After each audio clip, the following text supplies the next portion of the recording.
Second video, and the topic is prevention of water pollution. Available water resources are degrading rapidly. The major rivers of our country generally retain better water quality in less densely populated upper stretches in hilly areas. In plains, water is used intensively for irrigation purpose, drinking purpose, domestic uses purpose, and also for like industrial purpose. And the drain carrying agricultural waste like fertilizer, insecticides, domestic like solid and toxic liquids waste, then industrial influence join the rivers and it gets polluted our river water. The concentration of pollutants in rivers especially remains very high during the summer season when the flow of water is low. That means when the flow of water is low in the summer season, for this reason the pollutants of river is very high. The Central Pollution Control Board, CPCB, full form, that is Central Pollution Control Board, in collaboration with state pollution control boards, has been monitoring water quality of the national aquatic resources at 507 stations. The data obtained from these stations show that organic and bacterial contaminants continues to be main source of the pollutions in the rivers. The Yamuna River is the most polluted river in the country and in Delhi, between the Delhi and Etaha. Other severely polluted rivers are Sabarmati at Ahmedabad, then Gomti River in Lucknow, Kali River, etc. And also our Mahananda is also a polluted river.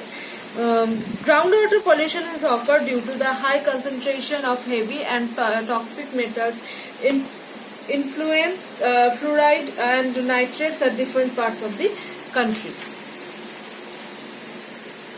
Now, the legislative provisions such as Water Prevention and Control of Pollution Act, which was passed in 1974, and Environmental Protection Act, that is in 1986, have not been implemented effectively. That means this act was initiated, but implementation is not properly effective. Implemented is not properly effective.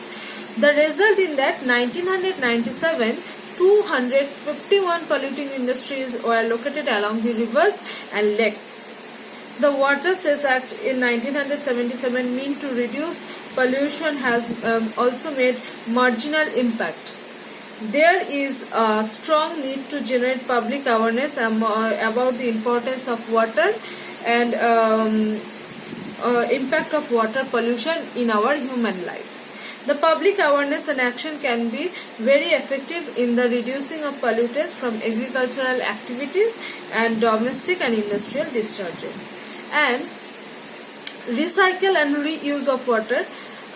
It is also an important part for water conservation and also for water management part. Another way through which we can improve the freshwater availability is by recycle and reuse of water. Use of water of lesser quality such as reclaimed water, wastewater would be an attractive opinion for the industries for cooling and firefighting to reduce their water cost. Similarly, in urban areas, water after bathing and washing utensils can be used for gardening. Water used for washing and vehicles can also be used for gardening. This would conserve better quality of water. That means जो water को हम vehicle को wash करने के लिए use कर रहे हैं उसको हम अब फिर गार्डनिंग के लिए भी यूज कर सकते हैं. So currently recycling of water is practised at limited scale. However there is enormous scope for replenishing water through recycling. Clear? And remaining part of this chapter I will discussing through Google Meet.